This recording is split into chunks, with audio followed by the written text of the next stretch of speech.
Hello, everyone. Welcome to the GLORIO Chat, the best anime podcast on the internet. We are recording on Sunday, March 9th, which means today is Hatsune Miku Day. So happy Miku Day to everyone. G, I don't know if you have any fan art prepared for today or not for today specifically, but it is there's a known adage that every artist should draw Hatsune Miku at least once in their life. So yeah, I fulfilled my quota, but nothing special. Severely responsible to add to her power in such a way. Just a well wishing to the creator of Minecraft. That's all. Yeah, well, maybe today is a good day to repost your was it Nationless Miku or yes, what that is actually. I thank you for the reminder. I probably should do that. I'm helping you out with the promo here, but yeah. Yes, thank you, Joe.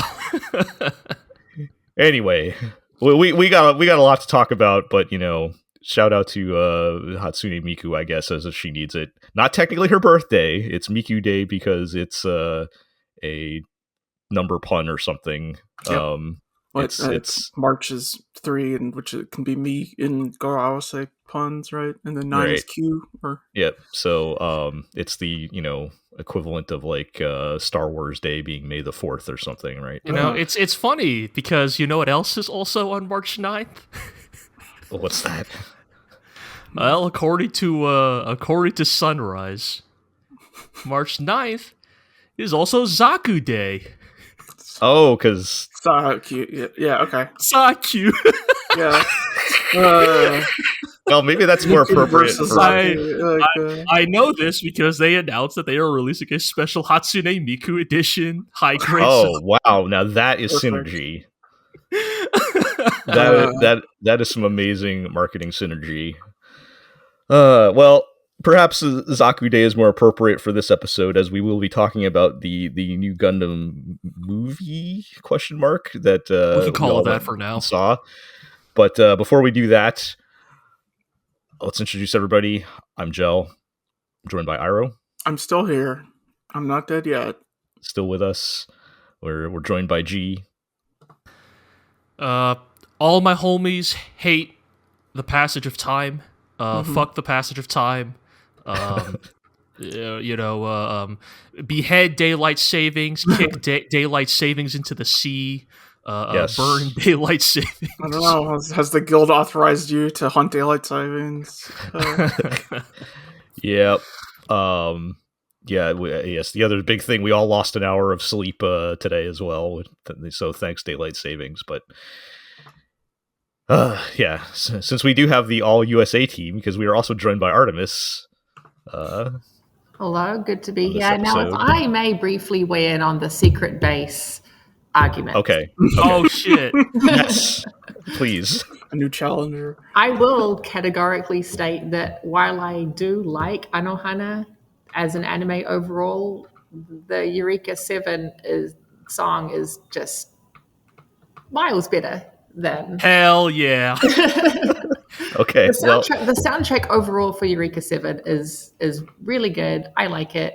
I haven't seen Eureka 7 in a long time, but I still remember Secret Base. It's a great track, and I mean, Artemis, if you haven't watched Eureka 7 in a while, I have a podcast for you. I'm speaking as a fan. I do listen to the podcast. Excellent. Yes. Well, look. When I made that statement, I was well aware that everyone at the GLORIO blog would oppose me on that statement.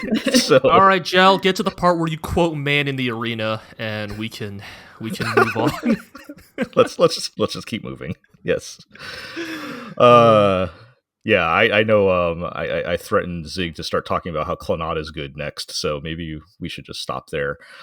Anyway, we got a lot to talk about today, and I think at the top of our to-do list is, in fact, the Mobile Suit Gundam GQuuuuuuX beginning movie that debuted last weekend in the US theaters, and myself, Iro, and G all saw it, and I think we have some things to say.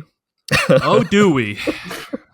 So just as a little extra housekeeping, I believe this is supposed to be the first 4 episodes of the TV series. I think so. Yes. So this will be airing in exactly 1 month from date of recording here. So April 9th, it was announced that it will be airing on Amazon Prime. So if you plan on watching the TV series and don't want to be spoiled, maybe come back to this later.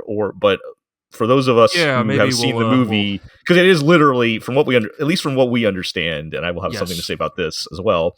At least from what we understand, it's literally just the first 4 episodes of the TV series. So this is going to be spoiling things. If you're planning on watching the TV series, check the timestamps on this one. I'm being a little more, cautious about it because of that. So anyway, that said,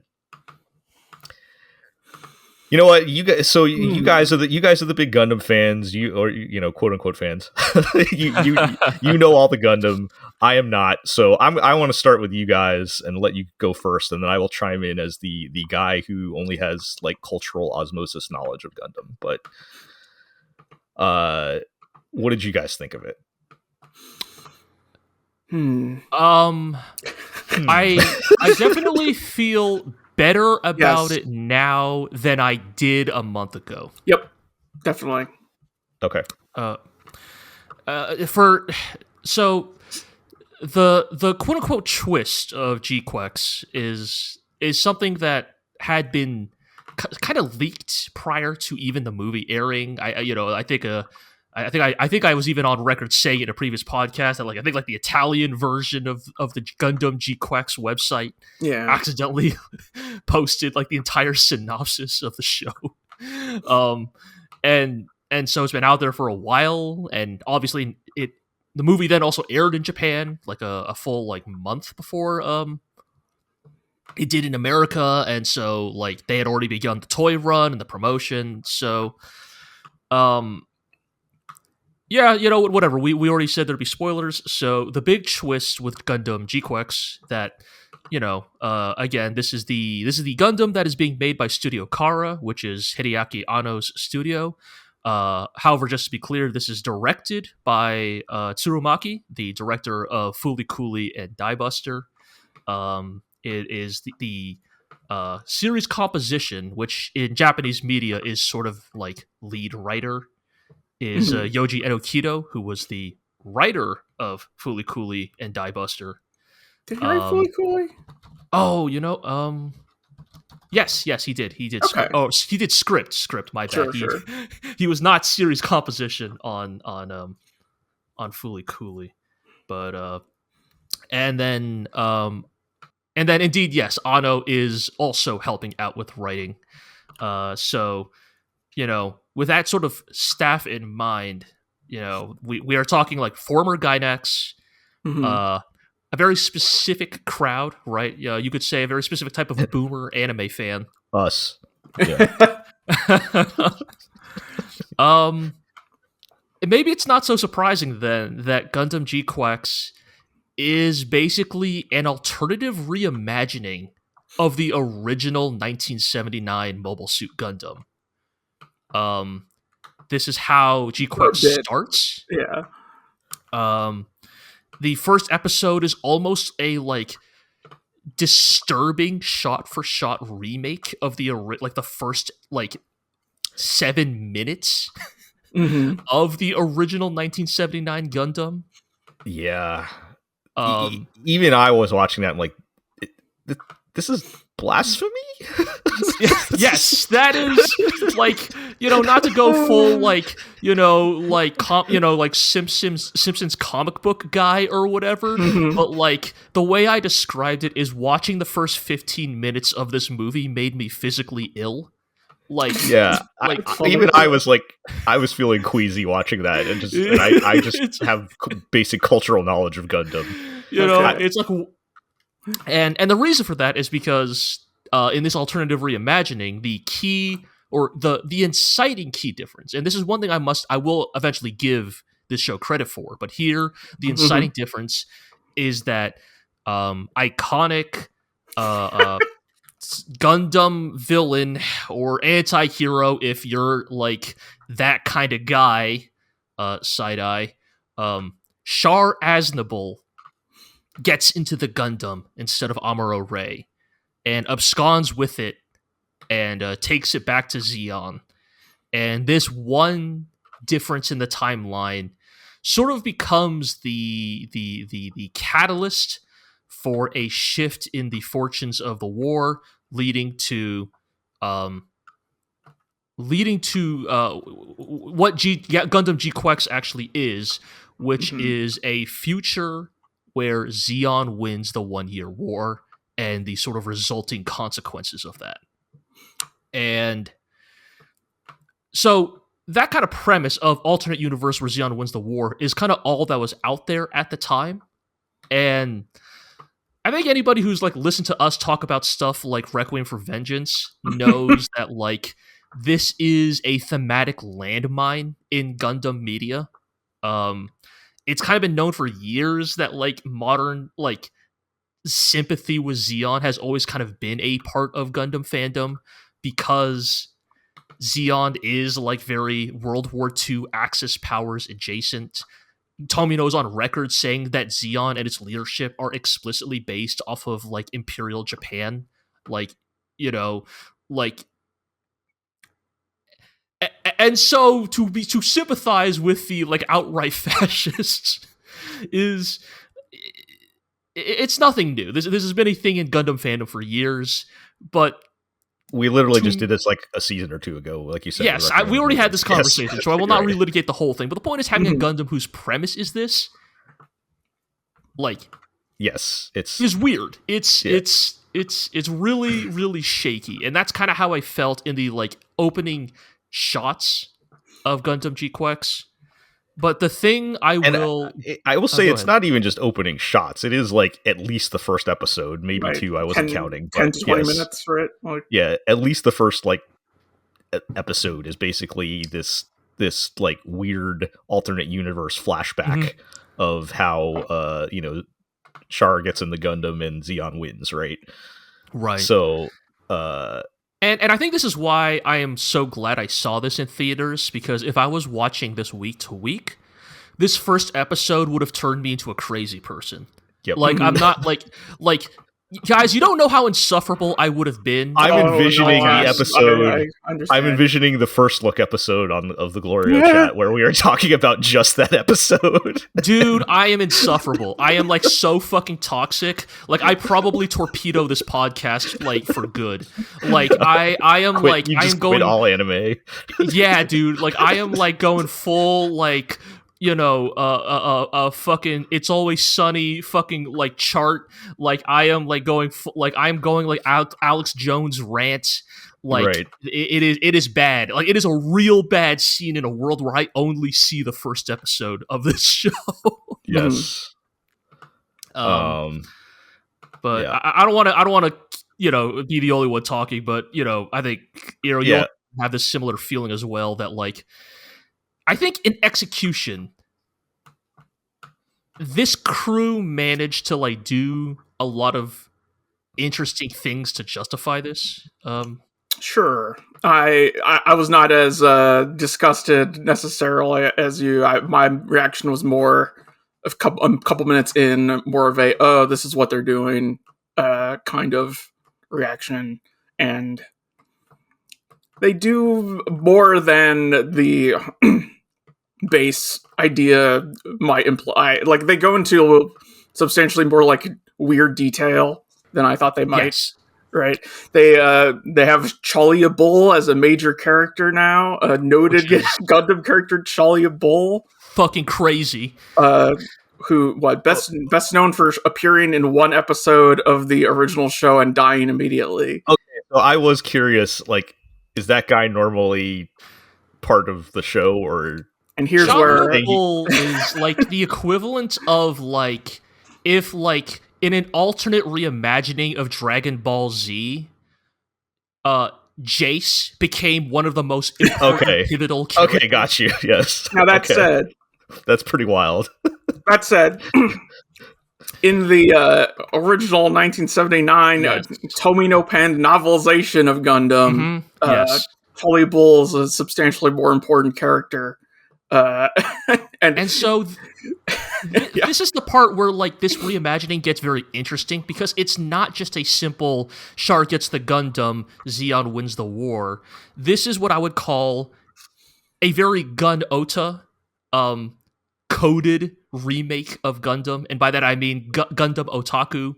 And Gun Ota has a very specific cultural connotation because it tends to usually mean like a specific generation of like UC fanboy. Like we're talking like Tomino diehards is what you think of when you say Gun Ota.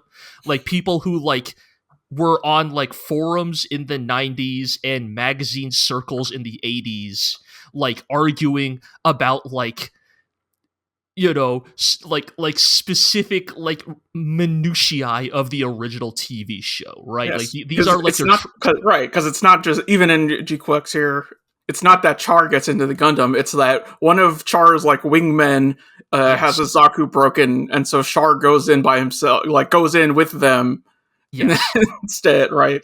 Right, because in the original Gundam, Char is not present in the first episode, right? It's just a squad of 3 random, like, grunts, and one of them basically, like, boondoggles the entire operation, which is what gives Amuro the, like, opportunity to get into the Gundam. It's stuff like that, right? It's very, like, it's not just, like, oh, Char gets the Gundam, it's that, oh, there are a sequence of events that, like, swing in a different direction that like push the overall trajectory of this war in a different direction.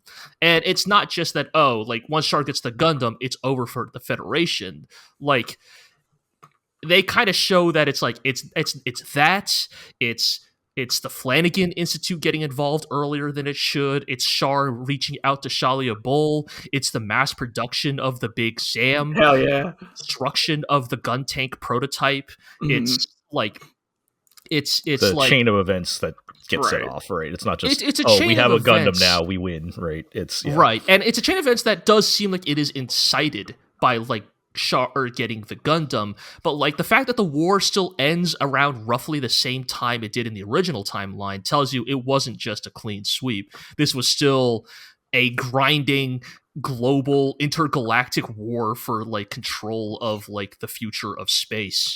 Right. It's just that this time, you know, these like 8 to 10 specific events cause, you know, the coin to land on the other side. And I think that makes it a lot more interesting because a lot of this does feel like very Gun Ota alternate UC. It's like what if the Big Zam entered mass production is the kind of thing that only somebody born in like 1972 would care about.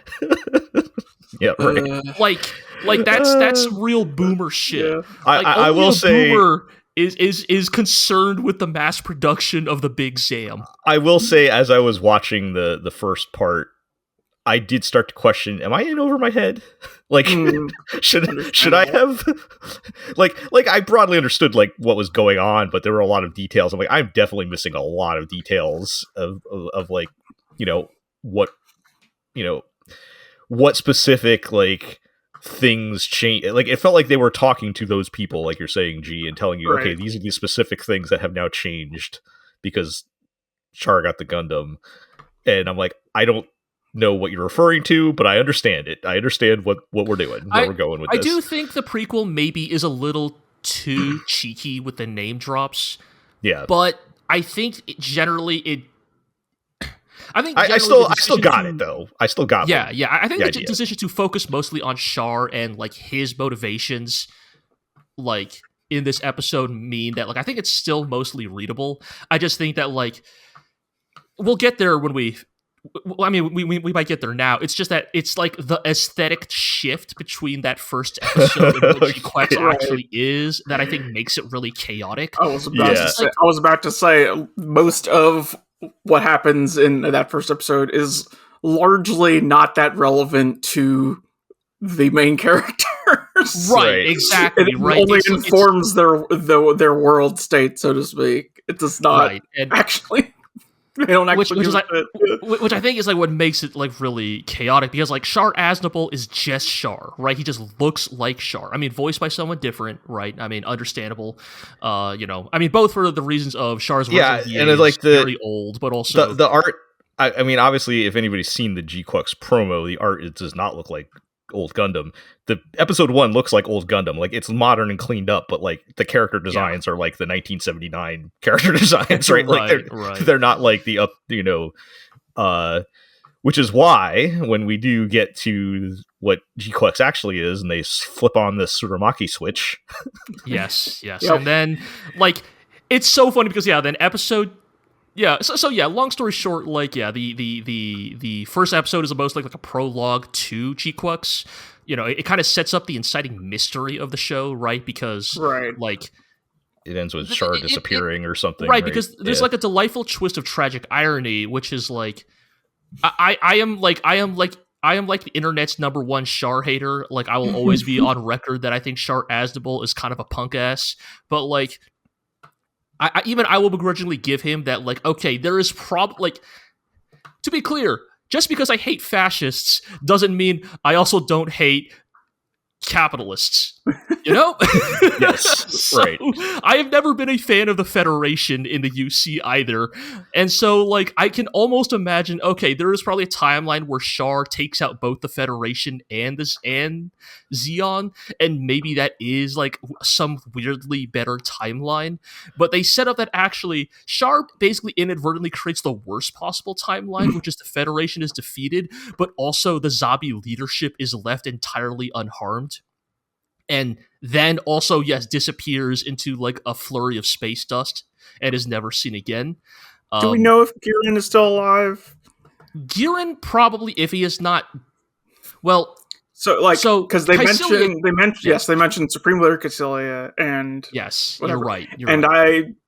I once again think about how the novelization ends, where the war is over because we've all.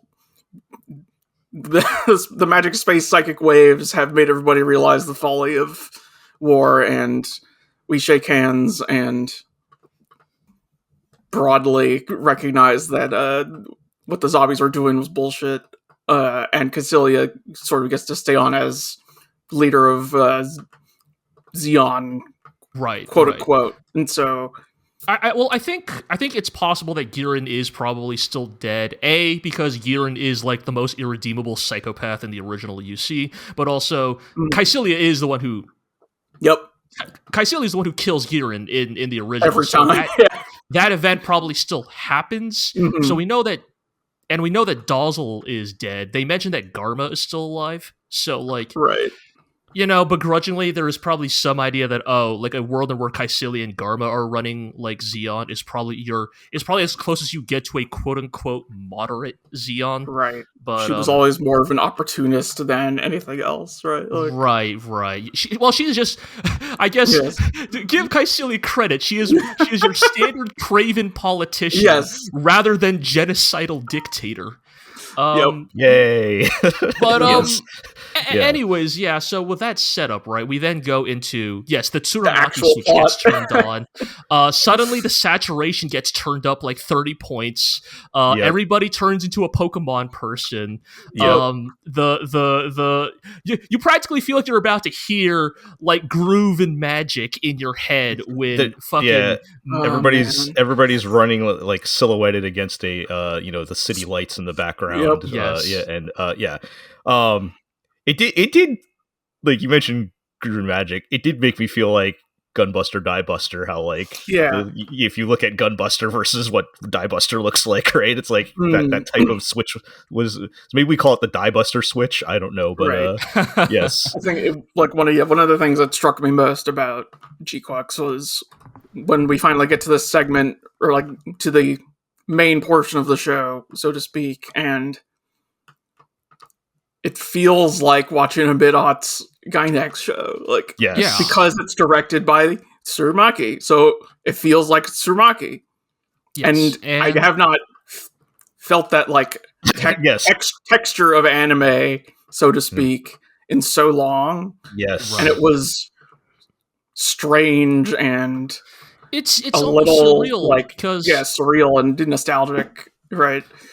because of it's like the context of both like this show that this shift is so weird tonally, but then also yes, like the people making it also like it feels like a relic of a bygone era. You know, like this show only furthered the justifications of my resentment towards Hideaki Anno for keeping Tsurumaki chained up for so many years. Like the idea that like Tsurumaki could have been making anime like this for decades instead of like the rebuild movies, it's like such a goddamn shame because GQuuuuuuX looks really, really nice. Like especially, I mean, you know, especially once we reach the Tsurumaki shit, it's really like it's really colorful. It's really expressive.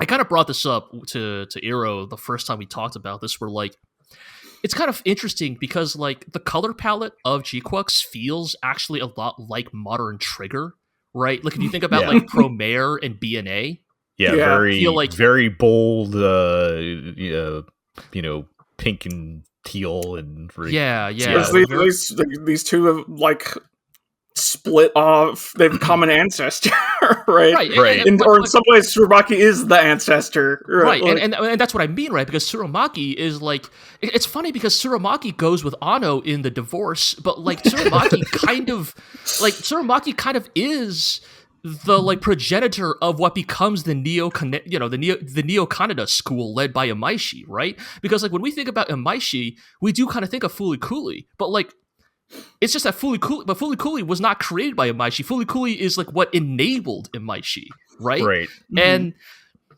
it's so interesting then that to kind of see that like form kind of return from a completely different source.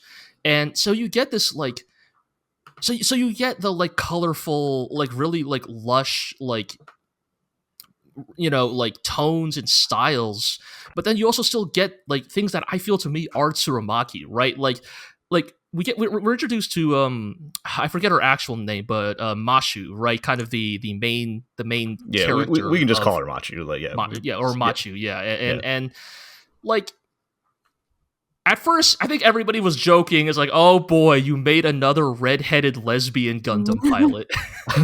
You know, like you want to bring back Soletta Sundays, but we're gonna call them Mashu Mondays or something, you know, and then she immediately kind of establishes that she's a much different character, right? She's a lot more sardonic. She's actually quite cynical, right? She has all these great like character tics and expressions, right? She's like, I think everybody's already knows she's got like that one face, right? Like the one that's like the most like the Fooly Cooly coded face where she just looks annoyed. It's very charming. And I'm not like, I don't know necessarily what they're gonna do with her character. Like once she was introduced, I realized, okay, we are not actually going to use GQuuuuuuX to like address the like socio-political implications of a Zeon 1 year war. This is going to be more a personal story exploring like what did a Zeon 1 year war mean to this specific girl, right? And it's going to be more about her like teenage ennui, her like feelings of listlessness, and maybe a little bit of like, you know, what it means to be a space noid in a world where Zeon promised the world and didn't deliver, right? Like that's like the one kind of like political element to this, right? Is like Mashu literally looks to the camera and says, Zeon won the war and space noids are still not free. Right. Yeah. And I think that was important. Fight clubs, like, right. And I think that I mean, to address the like whole Zeon 1 thing, I think that was important that they depict that. Oh yes, this did not improve the lives of the people at all. The magic, everything is cool. Right. Yeah. Yeah. I just once the Tsurumaki switch got turned on, and was like, yes, this is what I'm here for, and and like you said, it's been so long. It's like I missed this. You know, I'm you know. I've been on record many times saying Fooly Cooly is my favorite anime if you hold a gun to my head, right? And then like, you know, I'm not going to be like, oh, it's just like Fooly Cooly, because people do that way too often. But if anything is, this is it, right? Like as far as like the presentation, obviously the characters and everything are way different, but like the presentation, right? And I really liked it. also just zooming back into a personal level, I felt like was more interesting to me than all the details going on in episode 1, let's say, that were flying over my head. So I was like, yes, we're in a story that I understand now. Yes. But yeah, I think it's funny because like in my memory, like the screen time was mostly on the new stuff, but like in my memory, like I feel like not nearly as much happened in, because I think they're much slower episodes. Yeah, the what happens in like the actual meat of the show is all set up basically for the TV series. Like, this is a prologue. We don't get anything substantial other than Machu getting introduced to these underground robot fights where she happens to, and through various circumstances, falls into the cockpit of the Gundam. Yes, through various circumstances, happens to fall upon a Gundam, and ends up in these like underground robot fights with it. And they also come across mysteriously the Gundam that Char had, which he painted red. Of course he did. Yep. And why does this random kid that they meet have it? And that's kind of it, right? We get our first kind of robot fight so that we can just get a cool robot fight in, and it's like, all right, go watch the TV show. So, as a standalone, this is this is why I'm hesitant to call this a movie, because as a standalone movie, this is not a standalone movie. This was a prologue for the TV show. You can't watch this and get anything like you're not going to be satisfied watching this by itself. No, this is like the Don to Don movie ending with them on the subway on their way to Turbo Granny. Like, yes, it's like an anti-climax. It's like it's barely a standalone story, right? And like the GQuuuuuuX movie does not have a conclusion. It simply runs out of airtime, and so I think from that perspective, right, it's like you can't. Yeah, I don't think you can really judge the GQuuuuuuX movie as a standalone product. I think as a preview for the show, though, I guess to bring this back to where we all started. I've always felt strongly that like I don't like the binge format. I like shows to air week to week. I think in this highly specific situation, I am glad I got to see this many episodes up front, because I mean, we have noted and complained about and begrudgingly acknowledged the multiple episodes as the first episode format for multiple shows now. The Oshinoko gambit, Yeah. In this case, though, it's probably warranted, which, and I did really enjoy what we got, or at least what I feel like it's promising us or saying that it's going to do, because we don't really get a lot of it. It has me very much looking forward to the TV show, but I don't know if we're fully out of the woods yet until we see what other direction we're going with. Right. Like what is, obviously there's a lot of threads and mysteries going on, like we said, why does that kid have the Gundam, and all these other things going on that need to be explored that could go into some pretty dumb anime places depending on how things pan out, right? So we'll see, but the vibes are definitely there for me anyway. Yeah, definitely. There's been some like they've given some interviews, and there's been some promo material that like has me hoping that like this lands closer to I think where we all want it. What I mean by that is like Kara's like website recently, like or their Twitter account recently, like it's just your like bog standard like looking forward to 2025 and our new projects, right? And in there they say like Ano's like Shin Yamato or whatever, and then they explicitly call it Tsurumaki's Gundam. And I mean, I really hope this is Tsurumaki's Gundam, because like I think I'm more interested in where that goes, I think, than if this is just going to like get into the weeds of like an alternate UC. I mean, I think at the end of the day, I would have preferred if this was an AU. I think I would have preferred if this were a Wish for Mercury situation. Yep. But like, you know, I think That what was- Tsurumaki has shown us so far. Yeah. That was one of my first things I said to you guys when I got out of the theater. I was like, I wish this was just a normal AU. I didn't feel like the ties to the original, to the UC, had really any benefit whatsoever. Like, other than maybe like shorthanding the implications of Zeon winning kind of gives certain implications to the backstory that they don't have to fully explain. Right? Well, and I imagine based on my what I think the plot, where I think the plot will go, I think they're doing it to have some kind of, well, how are we going to reintroduce the true timeline or something like that? Like, they're going to be reaching across dimensions psychically. I mean, this is where I get to go. Okay, now I get to go full schizo with my theory crafting. I'm sorry, you open the gates here, Hero. So, one detail I have noticed about Gundam GQuuuuuuX: Haro is still in Gundam GQuuuuuuX. This is notable. There's a lot of there's a lot of stuff going around Haro. Because Haro, everybody's favorite little ball-shaped mascot, was invented by Amuro Ray in the original 1979 Gundam. And isn't Haro the one that's really pushing Machu to get in the Gundam? Yes. Haro's the one that has activates the weapon key. Right. Yes. Yep. So is the Amuro Ray card still in play? I mean, Gundam GQuuuuuuX. There's a lot of Is he going to show up and like be leading some sort of underground resistance and be actually cool, or is I really am curious, like, because what they're gonna do with that. What if we got like some like hip hop redesign of Amuro Ray as like a resistance leader or something? Jesus, right? With like the character designs in this show, right?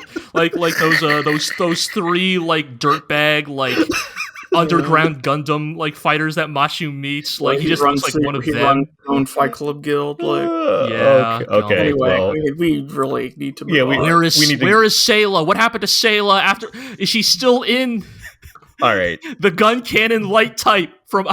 We do need to move on. I just want to put one. I want to put my prediction out there, which you guys are aware of, but I'm putting it on tape here. So, I think I am looking at the flashback episode as like, I'm going to call it an episode 0 style prologue. Yeah. And I'm going to predict for the TV show that they don't show that or don't show it first, and they start with where we meet Machu. And they're just going to dive right into it, and it's going to be like, it's going to be almost like a DDDD right demons deconstruction or whatever thing where they put that at the end or something like that, or somewhere else. I think in a world where like I think that's a twist you could have pulled off in like 2002. I think these days the proliferation of information, the way things leak, right? Like I think hiding that it's an alternate UC until like episode 7 or something. Yeah, I don't think they're gonna. I don't even know if it's to successfully like keep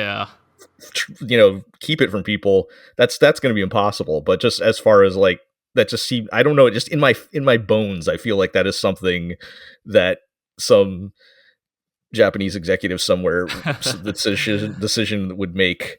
I think if they had not aired the movie, I think I would have been willing to believe that. I think it's just that the prologue already being out there in the wild and people talking about it, like, I don't think that's like a thing you can then put into like the middle of the show because like. Okay, well, here's one more question. What if they didn't have that part and did inject it as like a flashback later? Would that have been better? I guess we I won't don't know. know. Actually, I guess we won't know until we see the show. I've thought about this for a while because I'm like, could you imagine watching like 7 episodes of this Tsurumaki Gundam where it's about kids and fight clubs, and then episode like 8 hits and it's the fucking 1-year war flash? I don't know, man. I think that would be pretty wild. That is like some like WWE like pipe bomb shit, you know? Like that is like that would have been pretty wild. I think in some ways showing the prologue is like feeding a bitter pill to a dog. Like I had to like be force fed this prologue before the rest of the show. Get it out of the way. Take your medicine.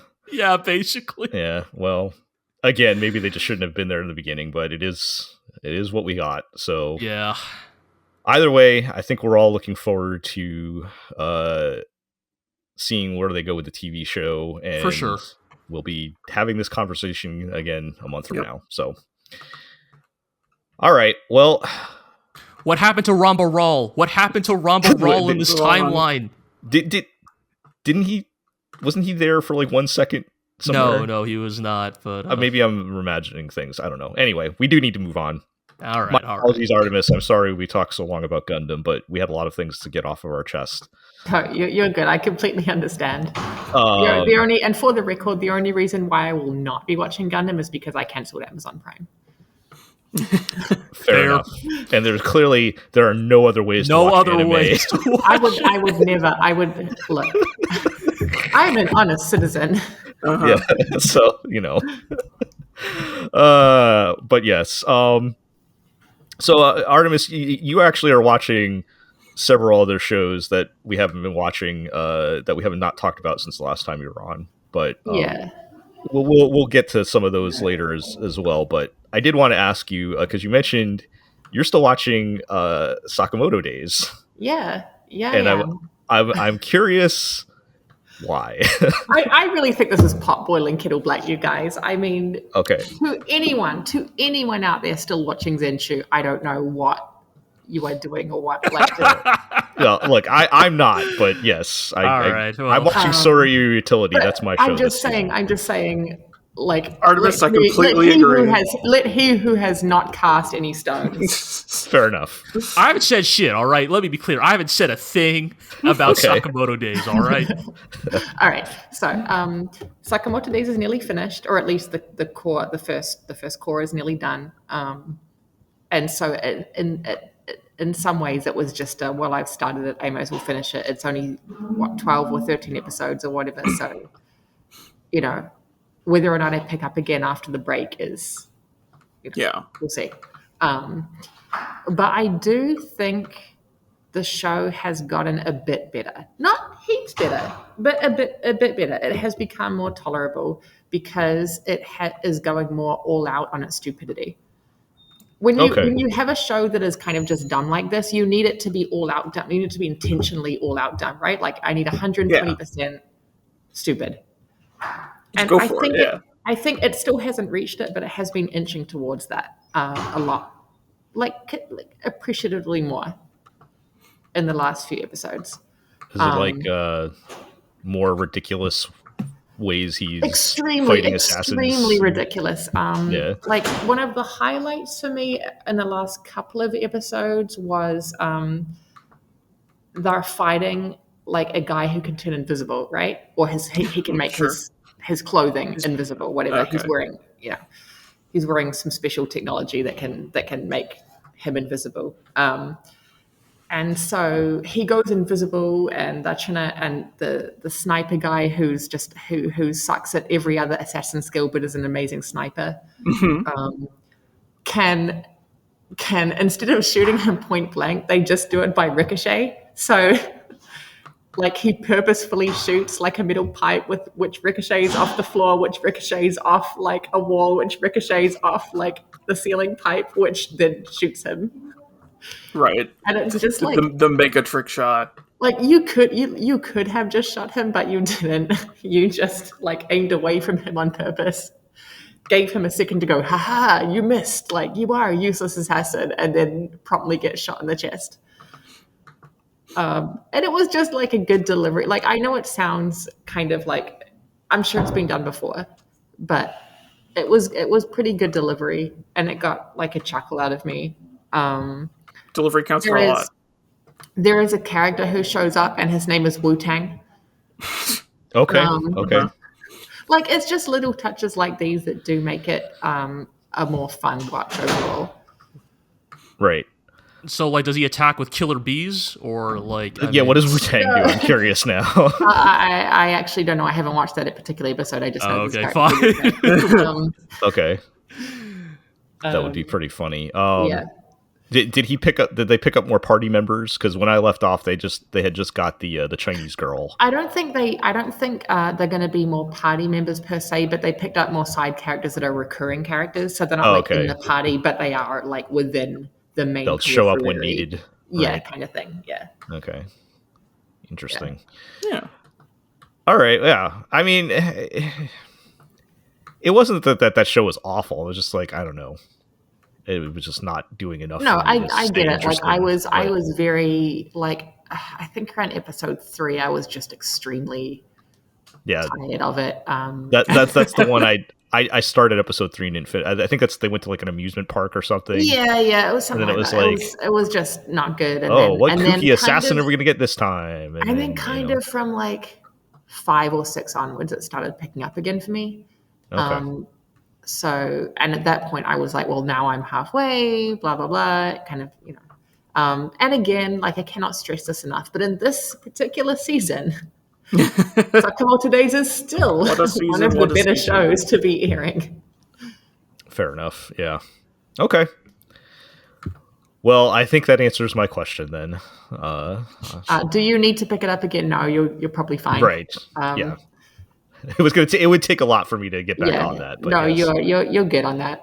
I understand. We all at least have one show we're in a similar boat on. Right. I mean, I can't really throw stones here because it's like, how pedestrian of you watching your shonen slop, unlike my shonen slop, Dragon Ball. And was Daima so amazing, you guys? Was Daima just the be all and end all? Was it everything? Artemis, I was born in 1991. Yes.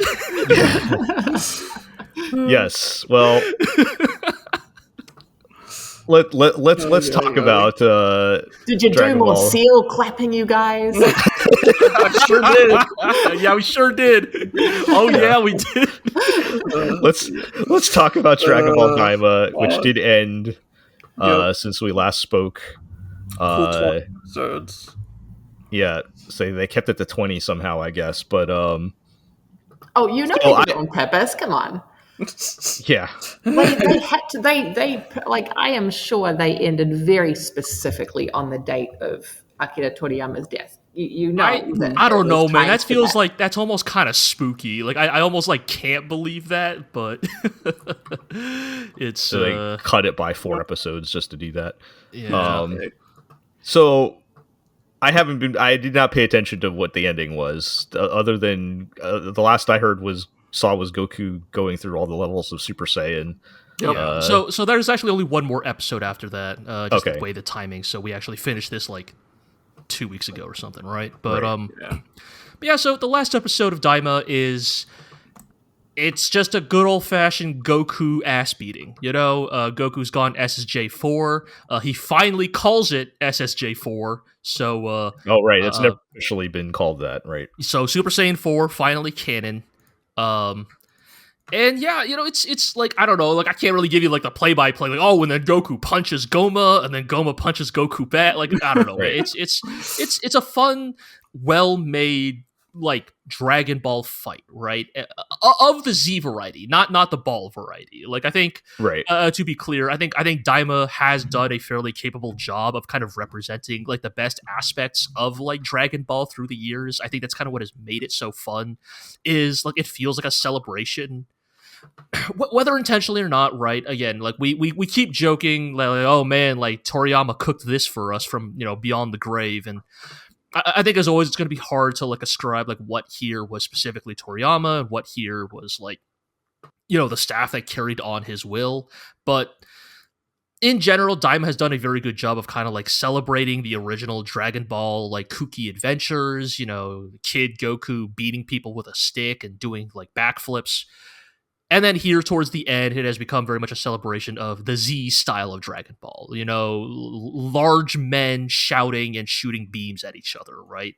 And it's just a really fun, really visually flashy version of that. Shout outs to Goku does not actually do the Kamehameha that many times in this show. I think he does it like 3 or 4. And so every time he does it, it's a fucking event. Right. Like, the earth shatters, the waves roll, like gravity, like, dissipates in his You see the rocks floating up from the ground. Yeah. He gets he gets upgraded from like the 2-tone shading to the 3-tone shading. Yeah.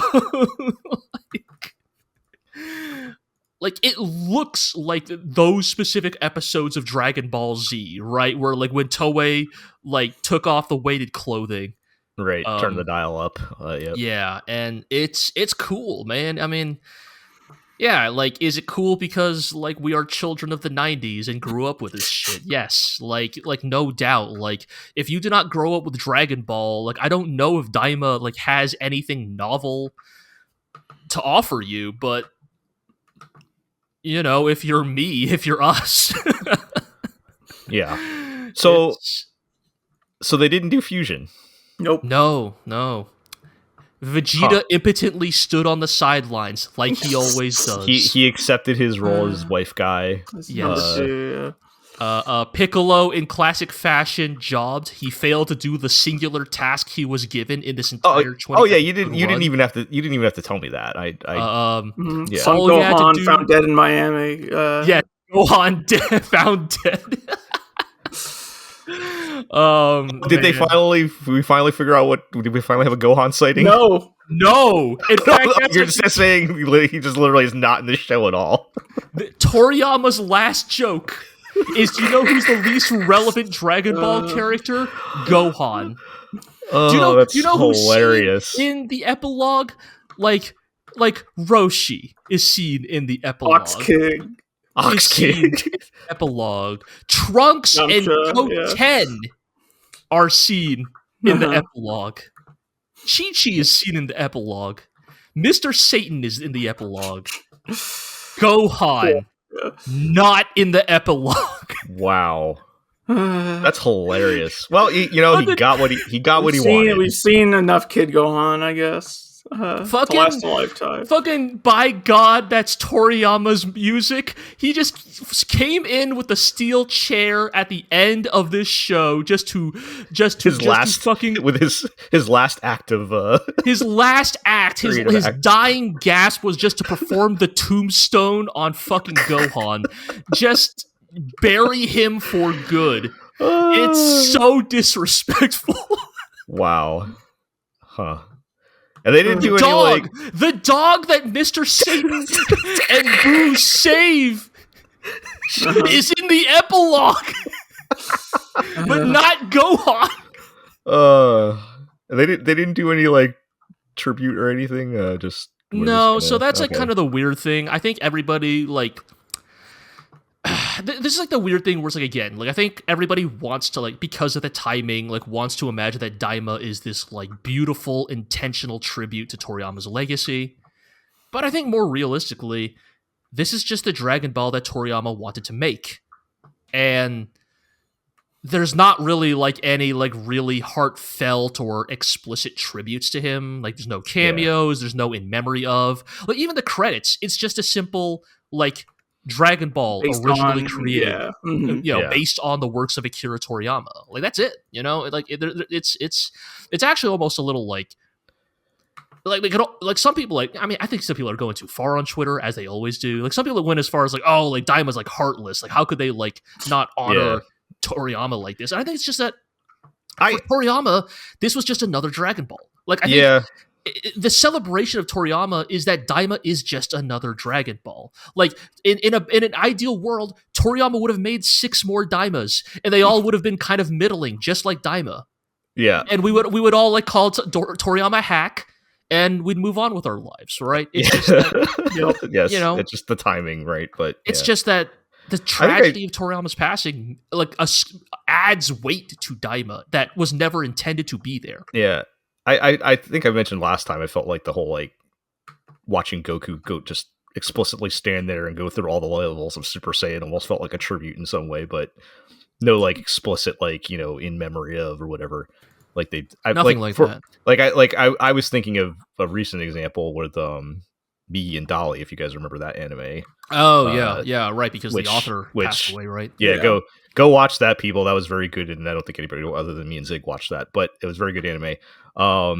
But yes, the author who, and I think that was maybe not that Akira Toriyama passing was unexpected, but like in that case, she was like in her 30s or something, right? Right, like, yeah, and suddenly passed, and so they did actually have a very like explicit tribute to her at the end of that show, and I was like curious if they would do something with, especially, I mean, we've talked about how legendary he is. I mean, we don't need to go through that. It's just, it is a little weird that they wouldn't do anything like even like in the credits or something. But I suspect that like there's like weird factors at play, right? Where like it's Toei, right? Like Dragon Ball is like just another in their stable, and like there's almost this element of like, there's almost like this Disney-esque element, right? Of like, I think Toei does not want you to think too hard about the people who make their shows. Like, yeah, like I don't want to say they are callous. My understanding that Toei is actually one of the better anime studios to work at. It's just that like, I think for them, they don't want you to think of Dragon Ball as Akira Toriyama's Dragon Ball. They want you to think of Dragon Ball as Dragon Ball. Right. And like, not think about who's making it, right? Right. Yeah. And almost Nintendo-esque in that sense, actually. Right, and I think maybe the next Dragon Ball, because here's the thing, right? Dragon Ball will not stop just because Toriyama is no longer with us. Probably not, yes. I would bet at least a 4-digit sum that there will be a new Dragon Ball thing in like the next, like, let's just say like 700 days on planet Earth, Okay. Like, yes. I think that's within the next 2 years. There will be, because like everyone thought this was the big anniversary project, right? But there was an interview that came out recently where Ioku stated that this was not the anniversary project. Oh, I didn't actually know that. Interesting. Yeah. So there will be. Yeah. I mean, I don't know what the project will be, but yes. Right. But so as a result, if there is like a Toriyama tribute, it would not surprise me if that shows up in like the next Dragon Ball that is like purely, like fully disconnected from Toriyama. But we'll have to see about that. But to bring it back, I think, like Toriyama context aside, I still think Daima was a fun time. Again, a lot of that is buoyed by 90s nostalgia, me being who I am, but I don't know, I think we had a good time, right? Yeah, I thought it was goofy. It was just silly, fun time, and that's all it really needed to be. That's all it really wanted to be. Yes. And that's fine. It doesn't have to be anything more than that. No matter what the super fans might want to say about it. As I keep putting up the straw man of the Dragon Ball super fan. Right. Yeah. All right. Well, I will say there's the ending is very comical, right? It's like the last like 5 minutes of the show is basically just nonstop like meta gags, right? Like I think Vegeta is like, what the hell? Like, you had Super Saiyan 4 this whole time? You didn't tell anybody? And Goku's just like, yeah, I trained. Yeah, right. Yeah. I trained off screen. It's fine. As always. Yeah. His training was the entire GT series. Anyway, rest in peace, Toriyama, one more time. Yeah. We can we'll anticipate the next Dragon Ball sometime in the future. All right. Another thing we wrapped up was Beastars, the first part of the final season. Yes. I surprisingly don't have that much more to say about the last 2 episodes, I don't think. I think that's fair. This doesn't really feel like the end of a season, If anything, it just solidifies how much I don't like Beastars right now. As far as like, I really don't like I can't stand Melon. Mm-hmm. I think he's not just because he's intentionally a bad guy, but also I just think he's not a very good character. The whole I don't care at all about this whole mixed species theme thing we're going on, and that is what Beastars is at the moment. And the last 2 episodes are only further emphasizing that, as we get poor naive Lugosi basically be like, oh, maybe if I can just talk to Melon. And I'm like, oh, come on, man. Yeah, I think this season has really suffered from the twofold problem of the source material is getting worse, and I think Orange's own adaptation is like getting shakier as well, and has kind of led to the situation of they have worse ingredients to work with, and they're not even executing on them as well as they had in prior seasons. Yeah, I think it's just like Melon is just like, he is the harbinger for like Beastars' like downfall, so to speak. Like I think by the end, I would still call Beastars a good story, but like the caveat of how it finishes up, like it's just it is that eternal reminder that like the rare mangaka that can write a good ending should be like cherished and celebrated, because so many of them just struggle with this type of thing. I'm gonna hate having this conversation again with Dorohedoro season 2, but I think Dorohedoro's ending is fine. It's totally. And actually, I take that back. Season 2 is gonna kick ass, but if we theoretically get a season 3, maybe that's where things are gonna be a little. You're gonna have to like pull up a like relationship chart to like keep up with like what everybody's up to. Yeah, but anyway, don't want to get. Yeah, I think time for that. But yes, I think the only like kind of interesting thing about this section, right, is at least like it does kind of establish that like Melon is an irredeemable character, that like Lugosi is being willfully naive when he thinks he can like talk no jutsu. Melon, right? Hit him with the power of friendship. Kind of getting to, and we have not gotten Melon's backstory yet, and I will say, to be clear, Melon's backstory does not justify him as a character, but like, we are setting up that like in some ways, like Lugosi, despite also being of mixed race, had a much different, more privileged upbringing in a lot of ways, right? Like, or not necessarily. I mean, he still has a very tragic like home life, but like he kind of gets lucky, quote unquote, because he mostly just he just looks like a wolf, right? He does not have scales. He does not like look different.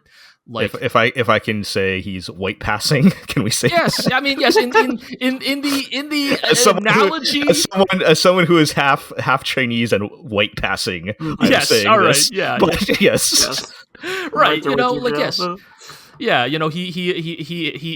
he passes for a full-blooded member of one of his heritages, right? And he also has, look, his mom is a whole like other case, but he had a loving grandfather, right? He had a support system growing up, right? And so it's kind of getting this idea that in some ways, like Lugosi is still too like sheltered, like he does not truly understand the like depths of suffering that can be inflicted on people in this world that would create people like Melon. And he pays the price for it, or seemingly so. I mean, we know he's going to be fine, but yes, this is now the second time he's been shot in 4 episodes. He'll be fine. Yes, but I think as a standalone season, though, it doesn't feel great because like he's going to be fine, and you don't really get any comeuppance for Melon, and there's really not any like closure for any other character, really. Like Yeah, it feels very much like this is the middle of the season, tune in next week, except there's no next week. There is an indefinite point in the future. Right. So, I don't think they've even announced the next season, so like we don't even know, like, are we going to see the rest of this year, next year? Like, what are we looking at? Yeah, other than we know it's happening, right? But we don't know any idea when, right? So, right. I don't know, guys. Read the manga, I guess. I guess. Shrug. I mean, like G said, though, I mean, it's not all just the adaptation, right? I mean, there are things in the source material that are also affecting this. But, yes, but the problems are a lot easier to swallow in the manga, I think. Okay. Well, I do hopefully we can just get the series over with, and Yeah. as a whole, we will be able to say Beastars was good, even if I didn't like, the middle Yes. third of it or whatever. And we'll see. Even so, it's like, I don't know. Ending bad leaves a much worse impression than Yep. starting bad and getting good. So, like, I don't know. We'll see. Okay, let's talk about the Apothecary Diaries, Season 2. Still trucking.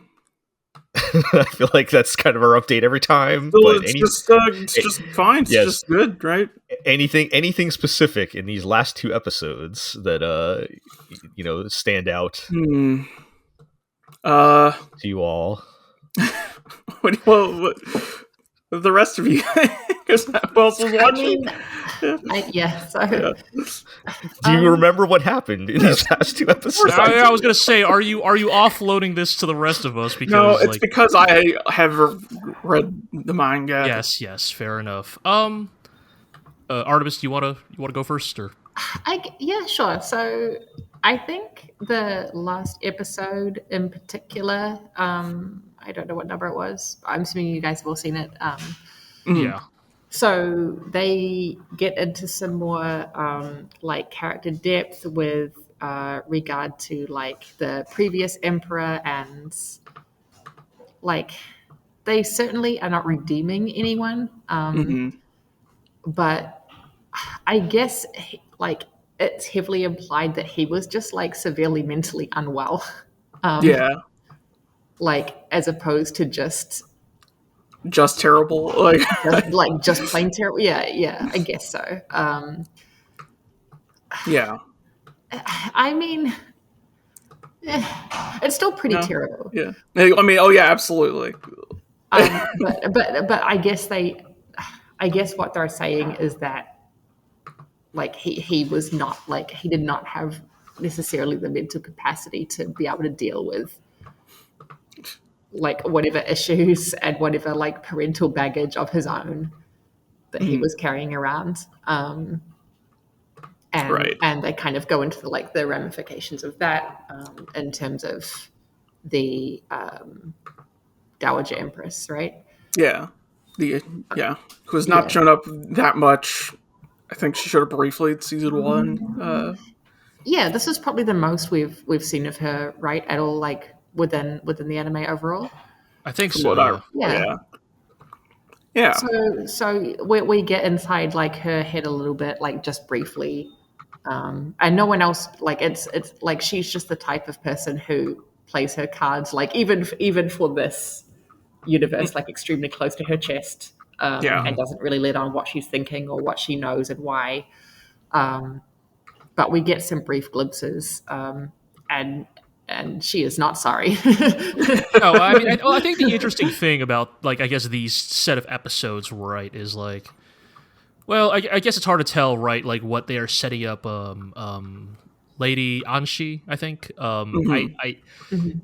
I'm curious where how this character will be positioned going forward, but I do think it's sort of interesting that what they kind of set up here is that like, I mean, I guess it's not really like that surprising, right? But it's like how much the sort of long-standing consequences of the previous emperor, like what those have on like the current state of the court and the court politics, and like who are the movers and shakers in the wake of like that legacy, right? Like, and again, this is not like that unfamiliar, right? It's like, oh yes, it's like what happens to like the palace in the wake of like a weak and pathetic emperor, right? Et cetera, right? Like the what sort of like political forces like take hold of power in the wake of that, right? But I do think I think as always with like Apothecary Diaries, they just execute well on like setting up like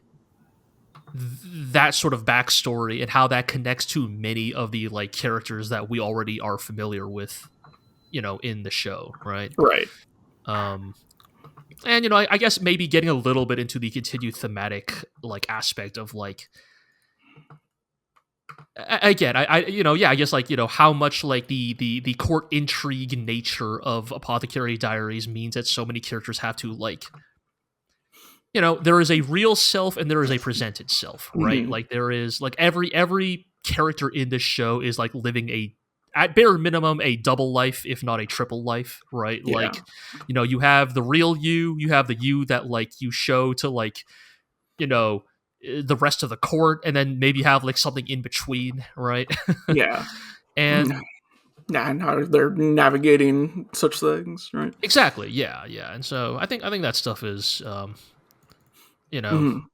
I think that stuff still remains interesting. You know, I think like I think, you know, even if every episode continues to just be, you know, Mao Mao solved the case, but Yep. like I think they find interesting like emotional angles to like Right. to explore it. Yeah, I think that like, even though it's like a side character broadly, that's is sort of some of the like most emotionally complex the show's gotten so far. I think Mm-hmm. in the sense of there are a lot of varying motives and feelings on those motives tied up in the events shown, right? So yeah, I'm with just enough Mao Mao like being a little gremlin moments to keep right. us like all Sure. entertained and keep things like as lighthearted as they need to be to keep it coming back every week Right. Right. and genuinely enjoying it, as Yeah. opposed to it kind of just feeling like a slog because it's too heavy or Right. yeah. Is there any like big plot that they're building up to end this season on for, or has it just been not off the top of my head, I guess. because I mean, we're I running out of assume- time here, There's- right? there- Like, it's going into assume next at some core. point- Like, Yeah, I Oh, assume okay, at this is some going point into- wow. there'll be like the big Jinchi reveal, like Mhm. in a more public manner of some kind. But sure. so Yeah. this is. I'm not counting on that happening this season. Are we gonna have 48 episodes of Yeah. Apothecary Diaries? It's a Probably, very yeah. popular show. It's extremely popular. Yeah, in it is very Japan. popular. Okay. Yeah. Okay. Yeah. It's just you don't see that very often these I know days. it's Yeah. quite rare, yeah. And especially Yeah. in like such a short period of time, right? Like Mhm. yeah. Yeah. when did the first season was the first season last year or Yeah. yeah. Yeah. I think so. Okay. Yeah. Wow. Yeah. Also, this it was a plot point that was never really brought up that often. But the idea that Jinchi might even his quote unquote real identity might have been false in the sense of because in season Right. 1 there was all that talk of like maybe some babies were switched at a certain time, and these episodes just go say, hey, no, that he is who they think he is. It's, Oh, right. Yeah. Yes, yeah. yeah, which is not that important, but it's funny to me that it took them that long to follow up on that open question with a Yeah, right. somewhat anticlimactic answer. Yeah, All right. Well, Still keeps good. trucking along, and so we'll have a whole nother season, I guess, now of it too. for so, it to be the old reliable, just yeah, the one that we come in and trucking say, "Yep, along. that's still good." All right. Well, let's talk about Sorairo Utility. It's Golf. it's This is the the golf thing. show, right? Yes, it's the thing. Like I keep like, what do I keep saying, Iro? It's Mhm. the they have some kind of kooky idea, and then they They get don't go about far enough. Yeah. 30% into it, and then don't go far enough, right? Yep. Like so many things. Well, Yeah. one thing I wanted to mention before I get to the big thing. The Okay. first of these 2 episodes is focused on the influencer girl, and she's like out of ideas to go viral, right? So Uh-huh. it's very weird because they take this very seriously, like it's like some kind of like genuinely helpful thing or whatever. But she decides she's going to raise awareness about golf etiquette, things like not running on the greens and stuff like that. And she Okay. makes like this special green polo shirt that everybody can buy to raise awareness for good golf etiquette, but they treat it in like this very like serious emotional way, like as if it was the equivalent of like, you know, wearing a pink ribbon for breast cancer or something like that. It's like it's like if you went harder in on it being like too serious, then it could be funny, right? Exactly. But instead it's just like kind of awkward. It's just kind of weird because it's like not really that important, guys. like right. And like conceptually it's fine, but like the way they present it as this very serious, you know, powerful, you know, thing that she's doing to help all mankind, and it's like, no, you just kind of made a fun little green shirt, right? But that was very funny to me. The big thing in these two episodes is they finally reveal what we all kind of already knew, that the main girl's golf senpai, who is the best golfer of the three girls, was actually she's too young to be a professional, but a professional level type player who you know had gone all the way to being a runner-up at the US Open amateur tournament, which is as high as you can possibly go before you're 18 or whatever, right? And like even internationally. And we already knew this, and technically this wasn't a secret, but her attitude has been like, well, now I just have fun playing golf, and golf is for everybody, and we should all just have fun. And so they call back to this. You guys remember I talked about they had like the quote unquote VR episode, the VR golf episode, where, well, at the end of that episode, they basically beat the person at the top of the leaderboard, and they call back to that, and the person at the top of the leaderboard is out for revenge or something. And it is revealed that the person at the top of the leaderboard is this young Ojo-sama type girl who is like comically rich. I'm like, okay, here we go. We can get some jokes out of this, right? Because like it showed when we first get introduced to her, like she's pulling up on like this like private jet that's like a jumbo airliner jet, and like you know, she has an army of maids rolling out red carpets for her everywhere. And then like, okay, see, because everything in the show so far has been very like grounded within the realm of reality type of, and now we're getting to something that's like comically absurd that would never happen in real life. And I'm like, all right, yes, let's do this, right? And yeah, they don't really do anything with that. She showed everything you described about the show to me just has me thinking about like the hypothetical Birdie Wing version. Yes, that's what I'm like. Oh man, is it going to reveal that? My thinking was like, you know, is this a family member of the golf senpai, and she's secretly part of the golf Zaibatsu, and I'm like, let's go. Right. And no, she's. This girl is like, she's like the next up and coming like pro junior or whatever, because she's a couple years younger. She's still like only like 13 or something, which I will point out, like in golf, in women's golf in particular, and like there are girls as young as like 13 or 14 who can play at the pro level. They're just not allowed to until they're 18. But so that's actually not even that weird. But yeah, so she comes in and she explains that, you know, Golf Senpai, he was her inspiration to start playing a couple years ago when she made it to the finals at the amateur tournament, and you know, she's all mad. Why aren't you competing anymore? And you know, Golf Senpai is now enlightened because golf is just for fun and for everybody, and you should just enjoy it. And even though she's slumming it here at some like rundown old driving range in the middle of nowhere, and you know, it sets up our final conflict, which I think is going to be the last two episodes of you know, she's like, you know, I'm challenging you to a golf off. I guess it's not even a real golf match, but like, right.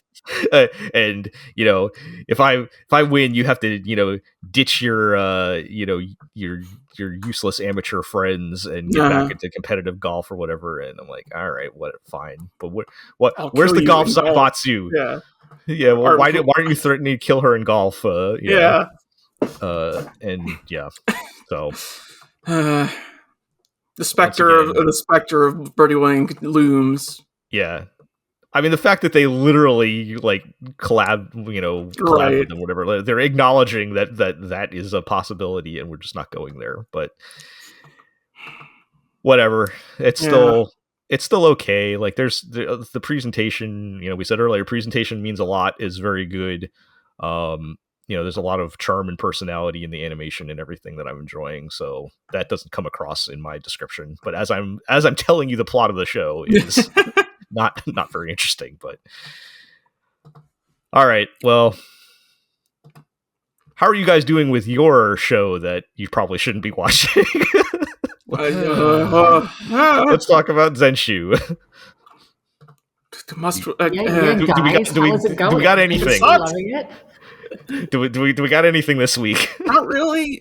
I mean, they finally sort of reveal / get into what happened in the original Tale of Perishing movie, right? Which is basically, after tragedy strikes the hero, he becomes disillusioned and is the one who destroys the world himself. Which I suppose is, for the times that this movie hypothetically came out in universe, would indeed be a strange and bizarre and notable ending. Yes. But they sort of continue to tease at the edges of because they finally confirmed that the bird that has been watching Natsuko this whole time is in fact the original director, who was also isekai'd into the world of A Tale of Perishing, but became a cartoonish bird instead of a person. Yep.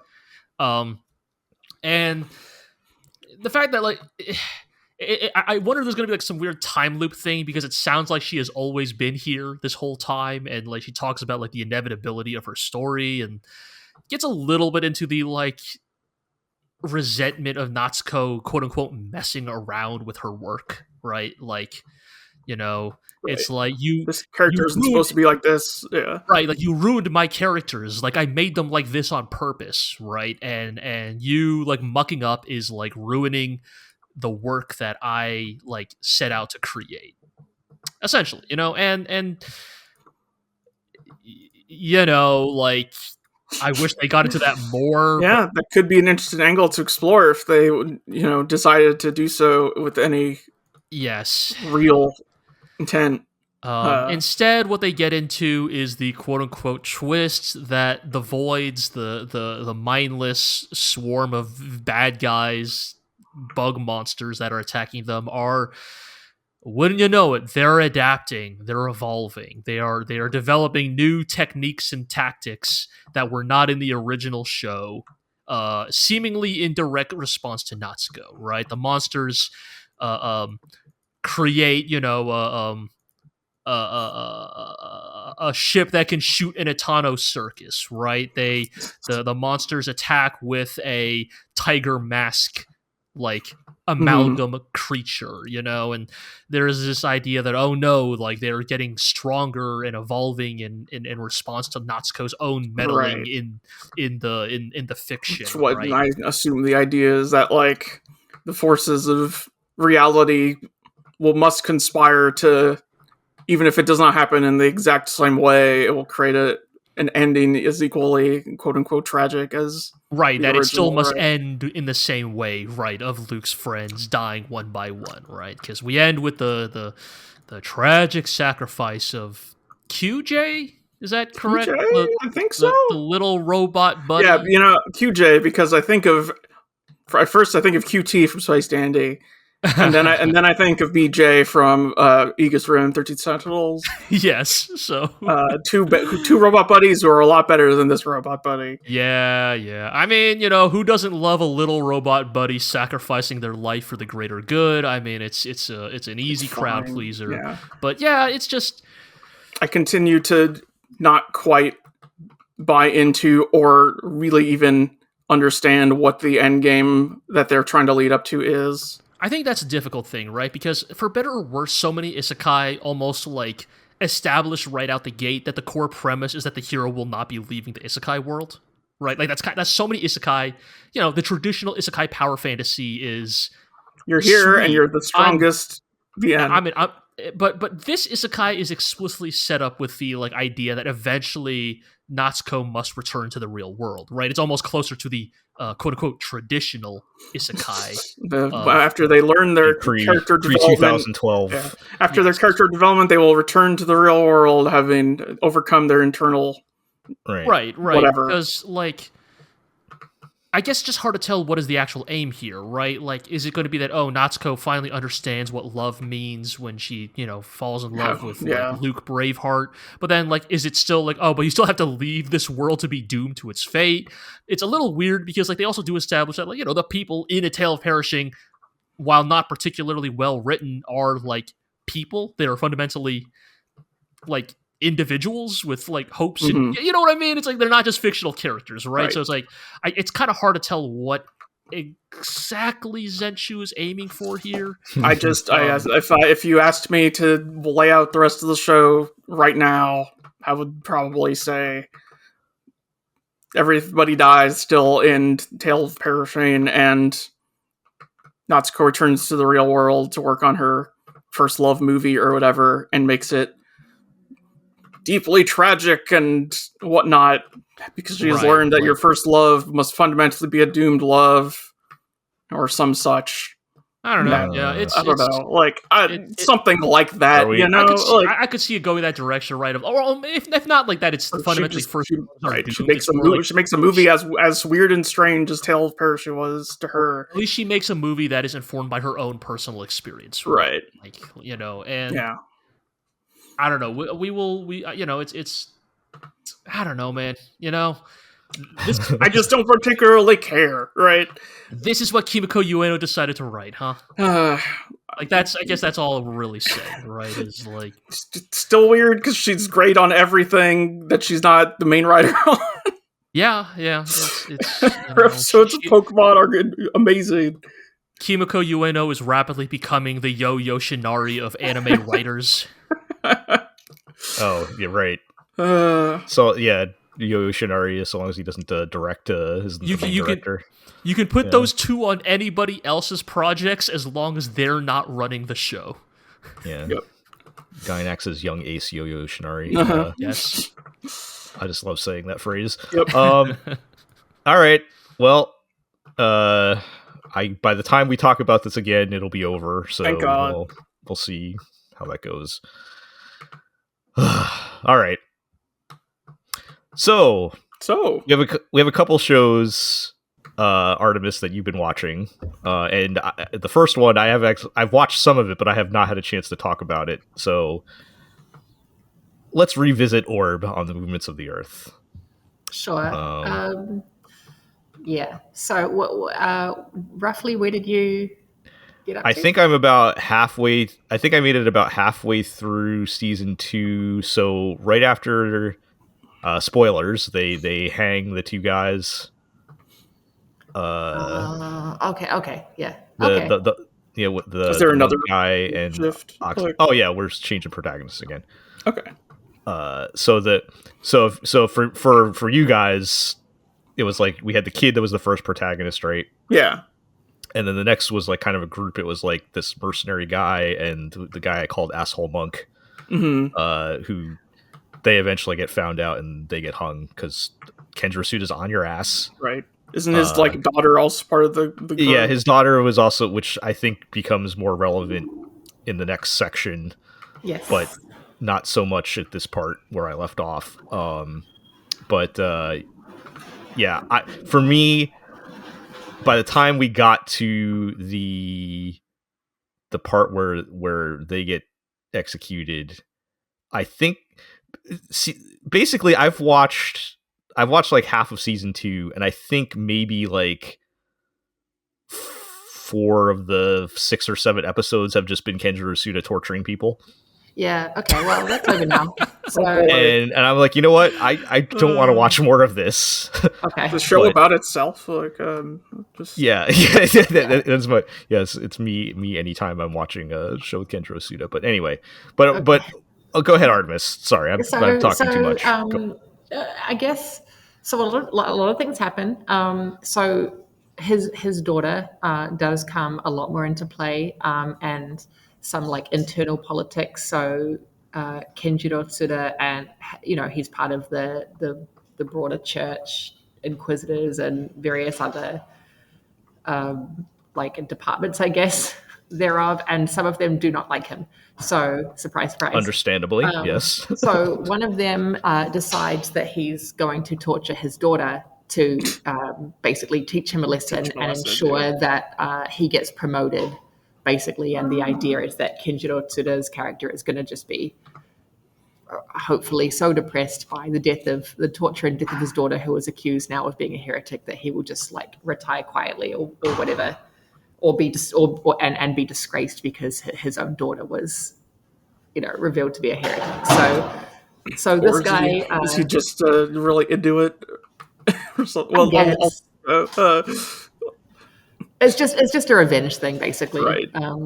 So they bring in Yolenta, this one, it's only one guy. He brings in Yolenta, and she is mildly tortured for 2 minutes before she escapes.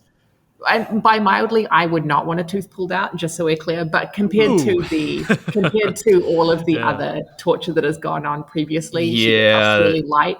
She loses one tooth. I was about to ask, like, what would you guys personally constitute as mild torture? In this show, losing a tooth is making out pretty good. Okay, she loses one tooth, and again, I can't. I'm not exaggerating when I say the majority of season 2 is people, or at least the first half is just people being tortured. It is a lot. There's a lot of like people getting fingers broken and ripped out, and your mouth getting ripped open, that kind of stuff. Right. Well, like as detailed as this author has been about studying the stars and stuff, I think he's very into medieval torture implements, because I've seen them all now. Possibly, but, yeah. Anyway, so she escapes, and there's another time skip. And then so it's about, I don't know how many, like they do say the year, but I don't remember like what year it was before that, so I don't remember like the Netflix description says 25-year time skip. Okay, sure, that seems about right. You tell me Kenjiro Tsuda's character is going to still be around another 25 years later in the Middle Ages? And she is now the leader of this rebel group. Sure. Who exist to I guess. Don't tell me it's all still heliocentrism, is it? No, they're not really, like, that's not really their main aim.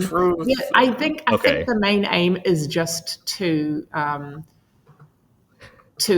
freedom of speech, essentially, and publish whatever they want to publish, regardless of whatever that is totally something this show would do, is have like a rebel army dedicated to heliocentrism or something. But yes,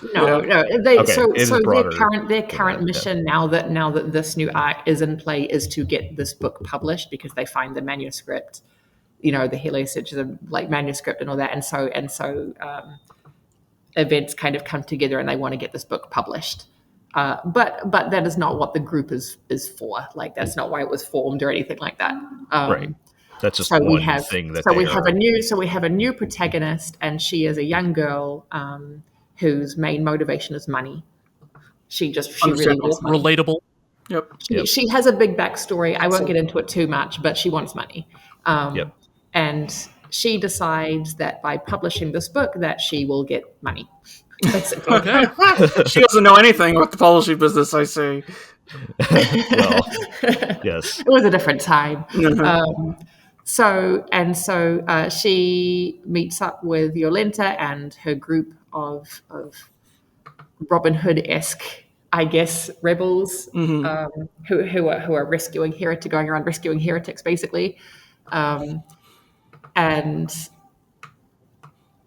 things happen, again, just a lot of things. I'm skipping for the sake of time, but things happen. Kenjiro Tsuda is still around, and he obviously is brought back in. He was depressed, and he was a drunk old guy, and he gets brought back in by some of the younger priesthood to deal with this rebel group.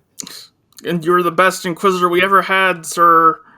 It's more that just he has prior knowledge. Sure. of the manuscript in question because they know what they're after, basically. And he this whole time he thinks his daughter's dead, right? This whole time he believes his daughter is dead because Right. he was fooled into thinking that his daughter confessed to being a heretic and was immediately burned. Right.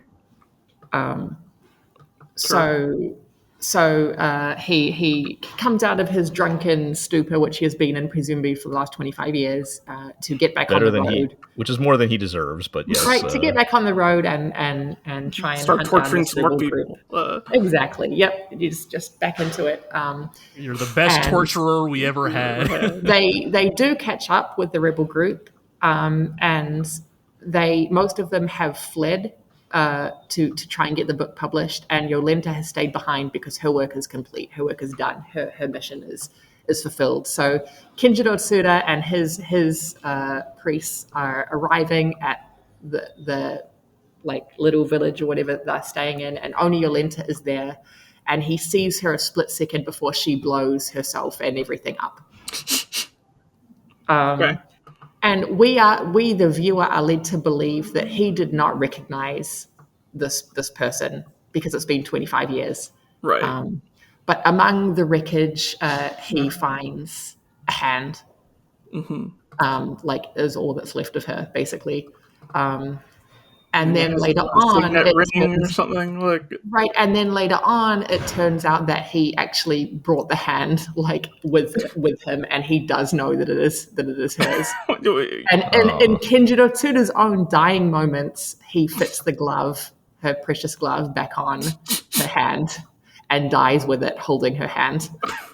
Oh, Wait, what actually killed him though? Was it He is stabbed and then burned. Yes. Oh, so okay. the main character of this particular arc stabs him in self-defense because he is also trying to stab her. Fair. Can he not fight anymore because he's a drunk old man? Because no, he just I don't think he expected it. I don't think. She's like a snuck up on him or surprise something. stab. Yeah. And he had already set the church on fire around him, having killed its priest. He had doused the church in gasoline or whatever the equivalent is, and he was going to burn them just alive inside it, basically. But I still feel like that's a better death than he deserves. I don't know. So she stabs him, and she is also stabbed. So both characters are going to die, and she goes off to die somewhere to greet the sunrise, and he stays in the church and either dies of the stab wound or is burned, or both at the same time. So is this like the end, or are we going to get another protagonist? Okay. And then there is another protagonist. There are two. Keep in mind, this all happens, and there are 2 episodes left. Now there are 1 because I have seen the most recent. And then Galileo shows up. But okay, so I don't know. I don't know how they're going to wrap things up. I really have no idea if there's going to be like a season, like a second full season, or if like they're just going to have a really, really short character arc with no death because everyone, like literally every person has so far died. But in a flashback, they do bring back the original main character, the kid. Yeah. Is this like, and he flings a light into the future to be picked up by the new person? I'm actually very unclear. And the way he's drawn and the way he acts seems a little older and more mature than he was first introduced. So I don't know if this is a flashback and he just is there in the flashback and that's it, or if it's a flashback and he somehow survived after all. Like, oh God, what if? Because no. I'm remembering now because doesn't he kills himself with like a poison, right? He kills himself, or that's what he says he is doing. What if it was like a thing that made him look like he was dead, and then he wakes back up later, and he's been alive this whole time, pulling the strings. Yes, I feel like in this flashback, it will be revealed at some point that he is actually alive. And although, okay, what I'm doing the math real quick. I think he was 12 and 35 years have passed. Okay, so he would be, he'd be 40 something, right? And there is a mysterious character who does appear in the most recent episode of Orb that you don't see because he's speaking from a confessional. Like he's a priest speaking from a confessional. So I'm pretty sure that's going to be him. Oh no. It's a shame. Well, I don't know if it's a shame or not, but it's like, I will say, like, having not watched this show, hearing the descriptions of Orb, like I guess I'm a bit of a sucker for like a story that kind of has this kind of ambitious long-term approach to storytelling. Like the idea of like, oh, you're telling the story over multiple generations. Like this idea that like this is a fight that like was picked up like by multiple people across like a century. I mean, maybe not a full century, but like across time is like, I like that in theory. Like that's cool. Like it kind of shows that like, oh, history is not defined by just like one major dude. It's like, no, it's like often like these are causes built upon itself. Yeah. Right. What was it? Standing on the shoulders of giants. Yeah. Right. It's like, and the idea that like, as goofy as it is that we're gonna fight and die for heliocentrism, but it's more like we're gonna fight and die for like the right to like free expression in like this, generally repressive like Christian dominated like world. It's like there's I don't know, a lot of good potential there. Yeah. There's like a lot of cool things you could do with this, right? And so like to kind of hear the like play by play, it's like I don't know. And like I don't. Seems unfortunate. I want to ask you, Artemis, because I've generally been saying mostly a lot of negative things about it. But I mean, are you more positive on the show than I am, or are you kind of the same? I don't love the show. I think my biggest issue with the show isn't Kenji Tsuda or any of like my more minor gripes. It's just that it feels like a lot of hard work every week to watch, in that it's not particularly enjoyable. Yeah. I'm not saying it's not that it's badly written. I think in a lot of ways it's I think it does a lot of things that are smart. Yeah. I just think that the way everything is put together does not make it fun in any way. Yeah. Like it doesn't have to be quote unquote fun, but like satisfying, right? Like right. I don't mean fun like funny. I just mean like if I'm watching something, no matter how intelligent or like just imagine the most intelligent show you could possibly have. It just I still need to have some enjoyment. Right. Yeah. I don't want to watch something in misery for 20 minutes, no matter how clever it is, right? Yeah. And the issue I have with this show is exactly that it is just a slog to get through. There's no every week joy to be had here. Yes. By enjoyable, I mean just lack of joy in the viewer experience. Right. Yeah. Yeah. I mean, the Kenjiro Tsuda joking aside, like my big thing has always been not the writing in terms of plot, but the writing in terms of like dialogue and like the characters and like the way they feel very wooden and robotic. And they're just, and I honestly, if you just fix that one thing, I think this show could have actually been like really good. I do think the later episodes somewhat solve that problem in that it just becomes a bit more action orientated and a bit less dialogue heavy. Because earlier on there were just a lot of very long speeches and they weren't really broken up by anything, and it was just talking heads kind of thing. Whereas it's gotten more not action adventure, but just a bit more dynamic, and there's a lot more movement happening. Physical movement. The characters are traveling here and there, and there's just not as much time to fit in huge chunks of dialogue, which does make it easier in that way. But I don't think that if you had kept on watching it all the way up to this point that you would think it had redeemed itself. It would not have really improved my opinion. All right. Yeah. All right. Yeah. But there's one more episode to go, so God damn it, I will watch this last episode and see what happens. It'll change everything. Maybe, I don't know. All right. Well, the other show we were going to shout out here that you were watching, Artemis, was My Happy Marriage Season 2. if I recall, this is another show that was kind of just trucking along for you. But is there anything you wanted to? Not really. It's also actually quite a bit more actiony than the first season, I would say. So really? if you were watching Okay. the first season and your complaint happened to be, I need more happening, like overarching plot wise, then you definitely have it. There's an evil group. They are very evil. Like it's but it's very black and white. Like there's no Right. There's no like The bad guys. There's no the leader of the bad guys has some kind of like mildly tragic backstory maybe, but like it doesn't really like nobody is redeemed here. Like they are just the bad guys. That's just how it is.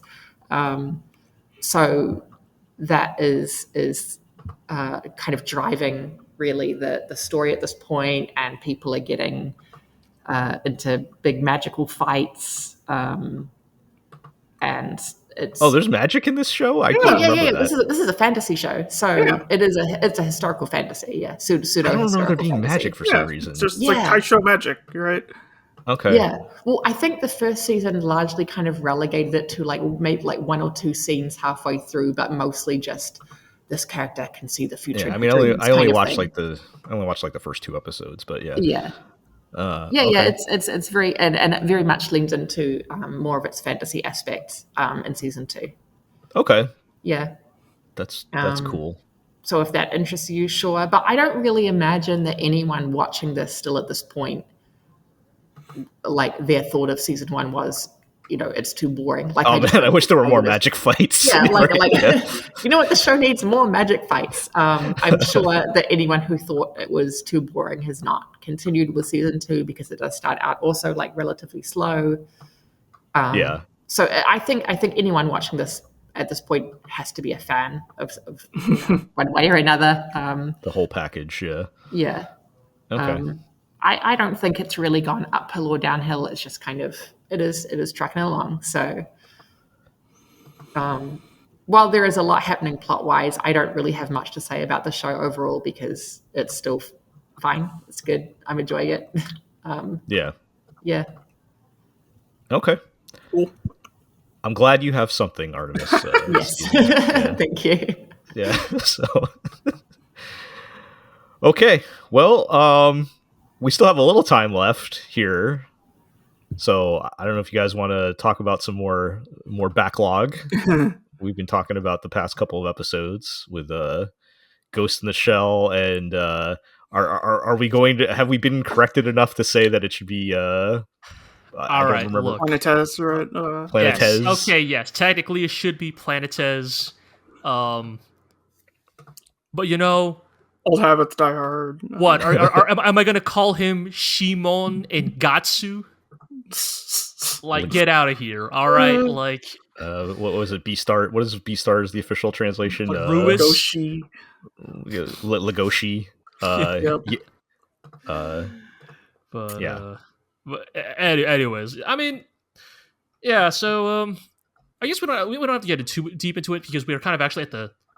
You could say, I mean, this is like the novelty of a 26 episode series is that we are at the beginning of the final arcs of these two respective shows. You could say, starting with Ghost in the Shell, after quite a few episodes of not filler but like standalone, more episodic procedural episodes.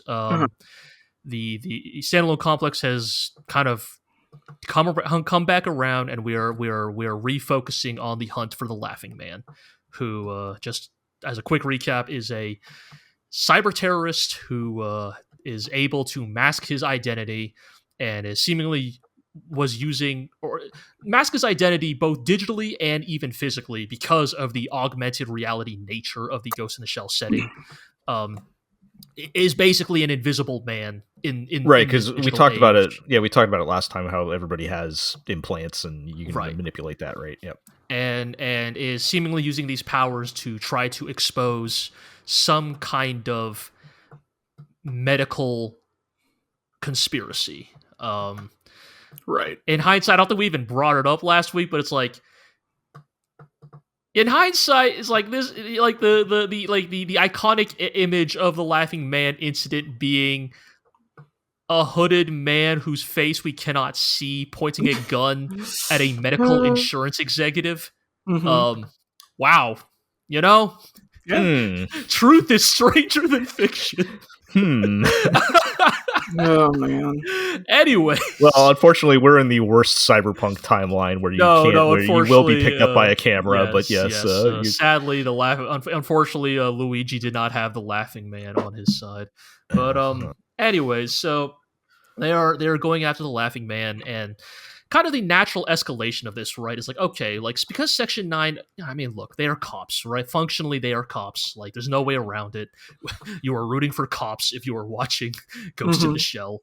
But the natural escalation here, right, is, okay, so they are going after this cyber terrorist whose motives are mysterious and his methods are impossible to parse out even for, like, you know, the top minds of this organization. Like, they start doing the, like, good old fashioned legwork to figure out, okay, well, what are his motivations? Why is he doing this? Like, if we can figure out why he is doing this, maybe we can figure out, like, how to catch him, right? And in classic cyberpunk noir form, right, the reveal is that this conspiracy goes all the way to the top, right?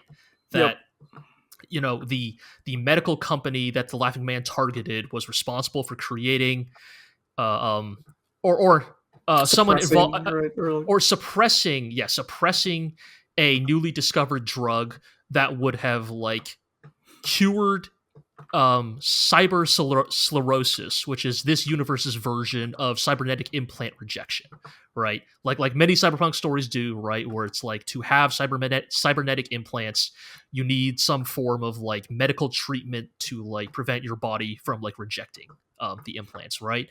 And a doctor had discovered a sort of vaccine that appears to have been, the most convenient, most economically accessible treatment for this condition. And it is discovered that the government and the medical industries of Japan colluded together to suppress the existence of this drug. And in little surprise, it is also then revealed that actually this drug is still being made and circulated exclusively for Japan's rich and powerful. And Section 9 discovering this means that they are now also persona non grata of the Japanese government. And it turns out that Section 9's true opponents here are the feds, as they are now being set up against Japan, the government's own, I think it's Narcotics Suppression Squad. And so, you know, it's paramilitary cops versus other paramilitary cops. But one of them are the slightly good ones, and the other are the evil ones. Yep. The slightly better ones, yes. But, you know, I don't know, Iram, I guess I should give the floor to you. You covered it all, like, pretty much, right? There's so many episodes left that I'm just kind of just like, well, let's see where it goes from here, right? Of where the show decides to end up regarding such things, you know. Like, I could see it going. I guess there's a season 2. I could see it going and we must make this information public way. But also, I could see it being but this information must stay suppressed, else we up in society kind of direction. Right. I mean, the inherent tension of this conflict compared to, like, maybe a more traditional version of this is, like, even here, like, Section 9 is not, like, defecting, quote unquote, right? Like, they are going up against the government in their minds for the government, right? Like, they are still fundamentally a police force, you know. They're still solving the case. It's just that in this particular instance, solving the case is against the interests of the higher ups. Yes. So, you know, that will kind of be, I think, one source of tension. But yeah, I think it's just it is interesting for better or worse that I don't know. 20 years later, stories about shit heel medical fraud still hits hard. It's weird. The medical industry's always been full of shit. But Yes. It was, yeah. it's true then, it's true now, it'll be true in the future. Let's not think about that too hard, but yes, you're correct. It'll be, yeah. Doesn't seem like it's going anywhere at the moment, that's for sure. Yep. All right. Even in the future where everyone's in space, corporate interests are still trampling over the little man. Yes, All right. I guess to jump into planets here. Yeah. Yeah, so I guess the storyline of planets is mostly the continuation of Hachamaki's like attempts to get onto the Von Braun mission, which will be the first expeditionary mission to Jupiter. And they're currently going through their like it's a tune-in exam. It's a tune-in exam. They're going through their qualification tests, to They're figure out they're increasingly unethical tests. Yes. And I guess the kind of interesting thing to kind of get at here, right, is that like, and I think it hits even harder now in 2025 than I think Yukimura could have even imagined when he wrote this in like 2004 or whatever. Is like the Von Braun mission is not a mission of like humanistic goodwill.